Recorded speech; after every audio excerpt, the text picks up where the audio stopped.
Hello friends, నేను ఇవాళ chicken తొక్కు చేయబోతున్నాను. టేస్ట్ చాలా బాగుంటుంది.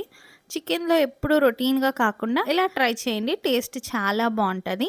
ఎలా చేయాలో చూద్దాం. ముందుగా బోన్లెస్ చికెన్ని నీట్గా వాష్ చేసుకొని కారం, పసుపు, ధనియాల పొడి, ఉప్పు, అల్లం వెల్లుల్లి పేస్ట్ వేసుకొని బాగా కలుపుకోవాలి. ఒక ప్యాన్ పెట్టుకొని ఆయిల్ వేసుకొని ఒక కప్ ఆనియన్స్ వేసుకొని గోల్డెన్ బ్రౌన్ కలర్ వచ్చేంత వరకు ఫ్రై చేసుకోవాలి. కొద్దిగా వెల్లుల్లి, కరివేపాకు వేసుకొని ఫ్రై చేసుకొని పక్కన పెట్టుకోండి. ఇప్పుడు అదే ఆయిల్లో చికెన్ పీసెస్ వేసుకొని లో ఫ్లేమ్లో ఒక 15 మినిట్స్ పాటు కుక్ చేసుకోవాలి.